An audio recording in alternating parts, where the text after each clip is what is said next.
If you don't like your fantasy team, blow it up and start again. That is what the wildcard is for. Welcome to FPL Mate, my name is Dan and I have got a Gameweek 4 wildcard team for you.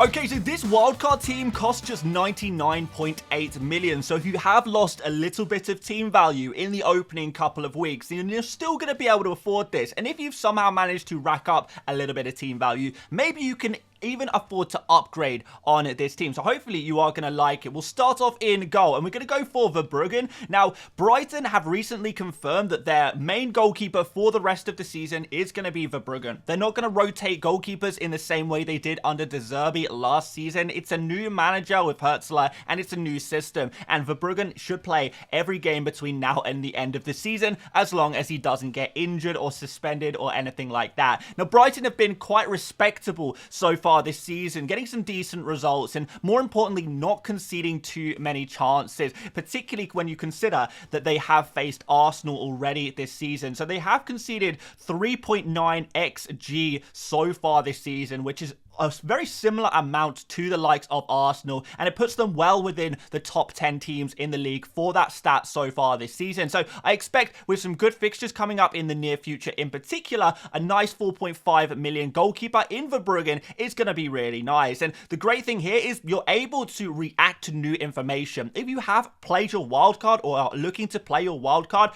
you may see that as a failure, but actually, given that you now have access to the information that Verbruggen is going to be the fit and nailed goalkeeper for Brighton, anyone starting in game week 1 are not going to have access to that information. You have the opportunity to make that goalkeeper switch now. So yeah, congratulations to you. You've got yourself a nice player. Let's move on into the defense, and we have got Robertson as our first player here. Now, Liverpool have been the best defense so far in the Premier League with 3 clean sheets in 3 games, and looking at their fixtures, you can imagine that's only going to continue with more clean sheets on the horizon. Now, Trent is quite an expensive player, but if you can afford to go for him, I would. But if you want to try and cut some corners somehow, I think going for Robertson is absolutely fine as well. So Robertson, not too bad on the attacking numbers so far. He has taken a couple of shots, 5 key passes as well. He is kind of due an attacking return with 0.69 expected attacking returns so far this season in the opening 3 games. So I think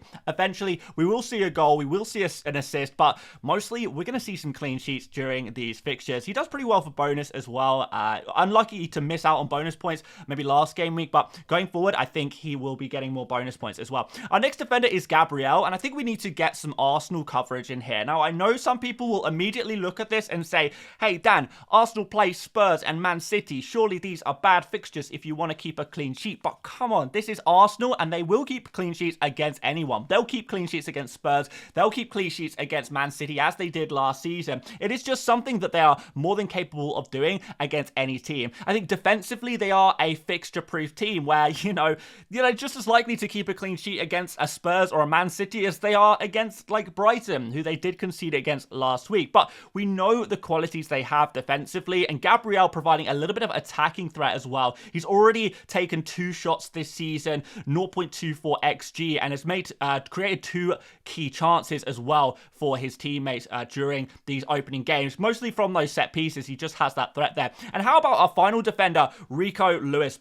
He has obviously been an absolute star so far. It's quite crazy, actually, the big chances that he has had this season. He should have probably scored 2 goals so far this season, 0.75 XG, and also has that assist under his belt as well from game week 3. And I think it's just nice to have a Man City defender in there. Now, I don't trust Man City's defense as much as Arsenal, so in that Arsenal and Newcastle fixture for City, well, I would be hoping to maybe rotate him a little bit with one of our bench defenders who we will speak about generally. But what I'm looking at here is a goalkeeper and 3 defenders that you can just hold in your team long term. So they may not have the best fixtures immediately, but the hope is that these are longer term holds, and therefore you can focus your transfers further up the pitch. You can focus your transfers on those attacking players much more, which is, I think, is great when you have a wild card. One a curious situation with Lewis, I suppose, is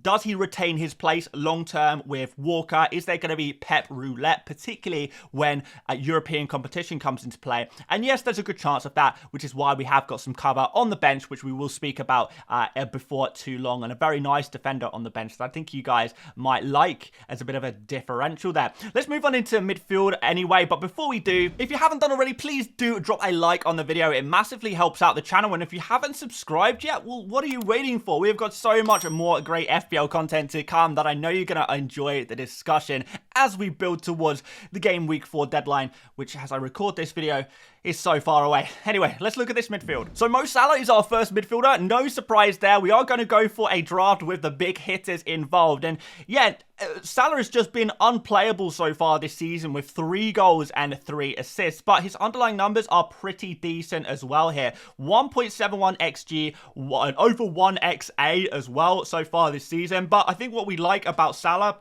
so much this season is that he is far more clinical. It's less about the volume and it's more about making those chances count that he does have. And we've seen that far more this season, which is really, really impressive stuff from him. And I think he is going to continue to thrive, really. I think a lot of people wrote Salah off before the start of the season. But if you're going for a wild card, well, you have the opportunity now to get him into your team, react to the new information that Arne Slot is low-key cooking up a storm at Liverpool right now. So fair play, another penalty taker in your squad is always useful as well. Salah makes the cut for the Game Week 4 wildcard team. Next up, Eberechi Eze. They wrote him off in Game Week 1 and 2, but Game Week 3, he came back with a bang with a brilliant goal against Chelsea. Yes, indeed. The 3 bonus points as well. And he's now down to 6.9 million. So it's actually more of a bargain than ever before. And the next fixtures, Leicester, Manchester United, and Everton. 3 fantastic opportunities for goal-scoring situations.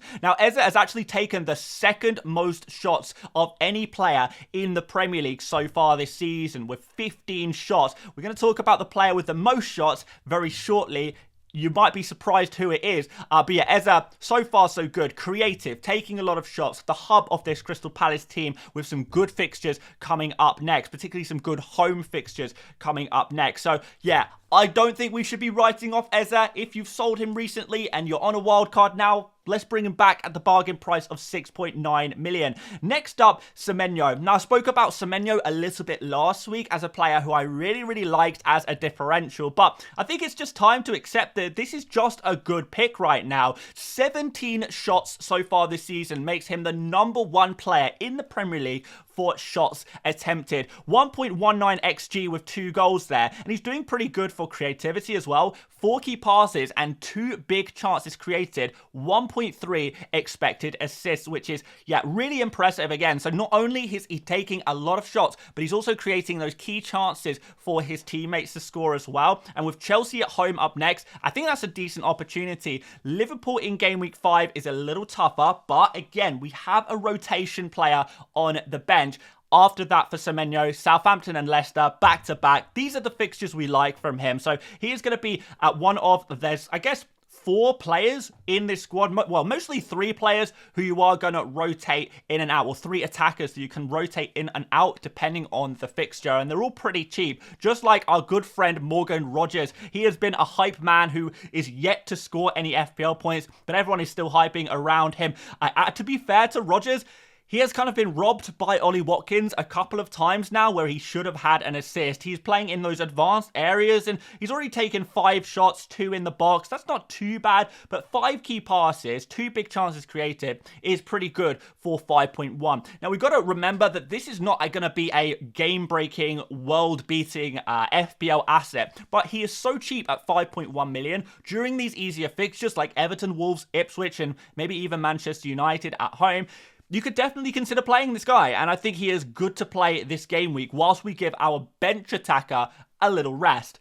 You're going to like the bench attacker. He is a midfielder, and we'll talk about him shortly. But first of all, we need to talk about these forwards. Erling Haaland, got to be in the team. Captain option every game week. Who says no? He is, doing so well. 2 hat-tricks already this season. He really is back to his best. He has that confidence. He had that full summer off. He's in the best physical fitness he has been in a long time in the Premier League, which is all coming together to create this Erling Haaland Norwegian robot Viking beast that is continuing to cook in our FPL team. So he's got to be in there as that captain option in pretty much every game week other than that Arsenal fixture in game week 5. But we've got Salah to cover for captaincy for game week 5. No dramas there. Our next forward is Kai Havertz. Now, we have no Saka in this team, so I would quite like to get some Arsenal attacking coverage. But Havertz has been doing really well as well. 1.54 XG so far this season. He is taking shots in some really dangerous areas, which is nice. I think Saka's stats, generally speaking, are a little bit better, but Havertz comes in 2 million cheaper, essentially, than Saka. So that is going to be really useful to get that bargain player and have him ready to go against Spurs, which is a good fixture for an attacker, as we saw with Alexander Isak last game week. And then after Man City, we have got the likes of Leicester and Southampton there as well. So that's going to be good as well. And our final attacker is João Pedro, another penalty taker. So Salah, Eze, Haaland, João Pedro, and one of our bench players is a penalty taker in our teams. 5.7 million is still really cheap, but it does seem like his price is going up and up. Ipswich Town at home next up, which is decent, and I think he is going to continue his good work. He's in really good form at the moment, and although his stats, again, are not amazing, he is overperforming, but they are pretty strong. They're pretty decent. I mean, he's no Semenyo, but still, 5 shots, 3 in the box, 2 big chances, and he has scored both of them. 0.86 XG so far, 0.29 expected assists with the 3 key passes. So it's not bad. It's not bad. It's certainly good value for money, and that's kind of what we've got to look for. If you want to go for Salah and Haaland in the same team and then have a bumper defense of Robertson and Gabriel, we need to find some cheap players, and João Pedro, value for money, is unmatched. But with that all said, guys, we need to look at the bench because the bench is super important in this draft. We have got, first of all, on the bench, Fabianski, who is a 4 million goalkeeper who actually could get some points with a minor injury to Areola at the moment. I'm not sure how long Areola is going to be out, but he's picked up a back injury, and therefore maybe Fabianski could be a little bit useful in some of the game weeks, in like the short term. If not, it's no problem. I prefer to just have one goalkeeper at any time. We don't really need to spend too much money on goalkeepers. The cheap guys usually score similarly to the more expensive guys over the long term. Same with rotating goalkeepers. You can't really gain too many points by rotating goalkeepers, really, as we look at data from previous seasons. But here's the big man himself, Bryan Mbeumo.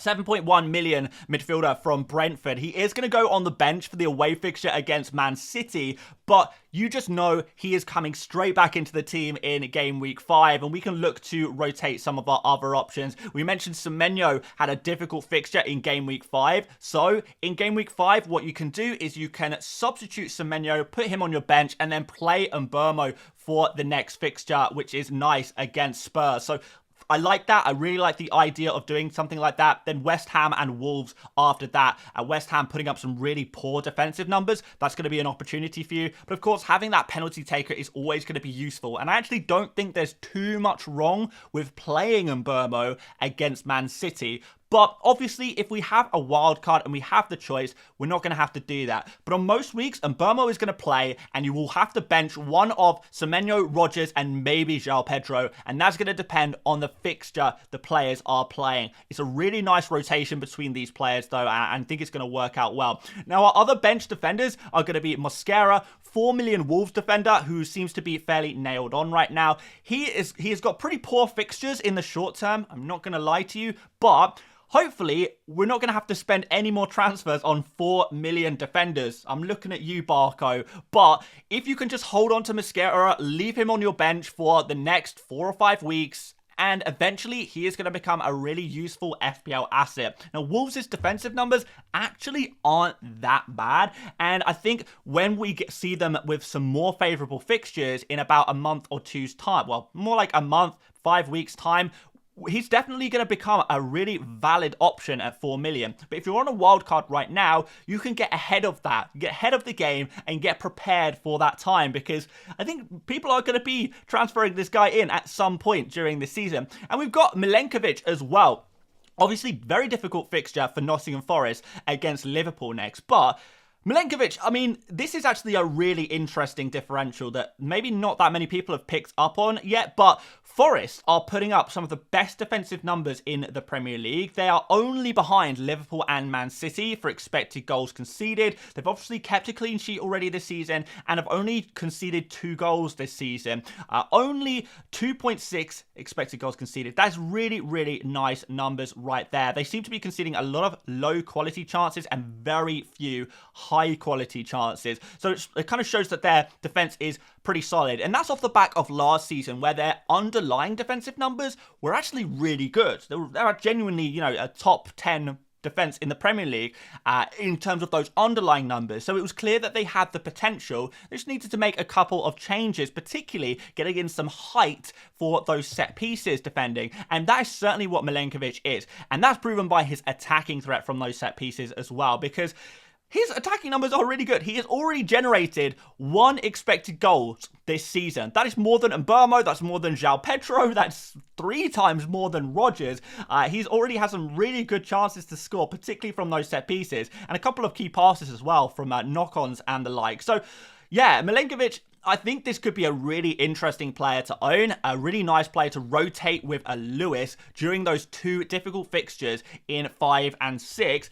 And then you can rotate Lewis back into your team, assuming that he is still a mainstay in this Man City team. So it's a nice rotation. It's a nice option to have. And I really, really like this as a differential that not a lot of people were talking about. I think most people will just default to like a Robinson. And that's fine too if you want to go a little bit more template, I guess. But I'm just telling you, there are some other really nice emerging options out there like Milenkovic, like Verbruggen, like Semenyo. These players are going to do very well very soon. The numbers are suggesting that some of them are already performing. So this is really, really good stuff indeed. So yeah, that is the team. The captain for Game Week 4 would be Erling Haaland, and we will put the vice captain on Mo Salah. And these 2 players are pretty much going to be your captains every week.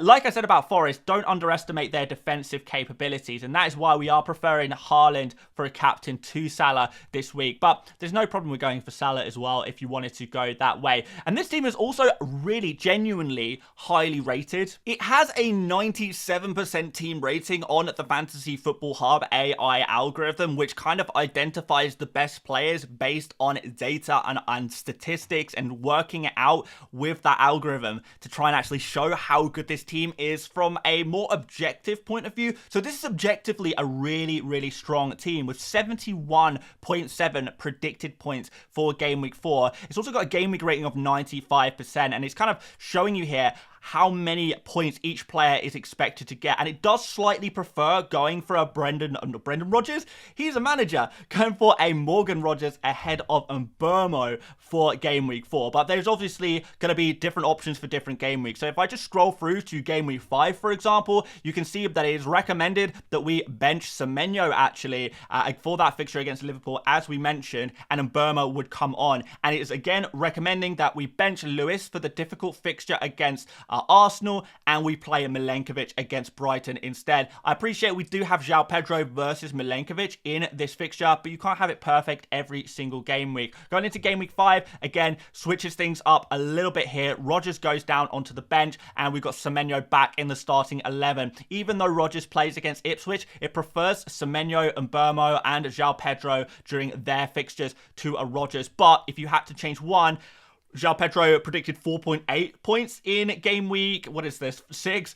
And Rodgers predicted, not too bad here, 4.4. So it's kind of similar, and that could maybe be a judgment call on your behalf if you don't quite agree with the assessment made by the algorithm. But guys, if you haven't checked this tool out already for analyzing your team and getting some suggested transfers as well, make sure you do. Still 50% off Fantasy Football Hub right now. I've left a link in the description for you guys to check out and get your team rated right now and see what changes you can potentially make to your team as well. It literally will tell you what the recommended transfer you should do is, who you should remove, who you should bring in. It's crazy like that. And it's really nice for building these wildcard drafts as well without having to worry about anything and looking through game week by game week to see, what your team might look like for future game weeks and planning that out with those rotations, those defender rotations, those attacker rotations, which are so important to trying to hit those good fixtures week on week with your players. It's just the ultimate planning tool. So guys, make sure you check it out. Link in the description. But that's it from me today. Make sure you do drop a like. Do subscribe if you haven't done already. And I'll see you on the next one. See you later, mates. Bye-bye.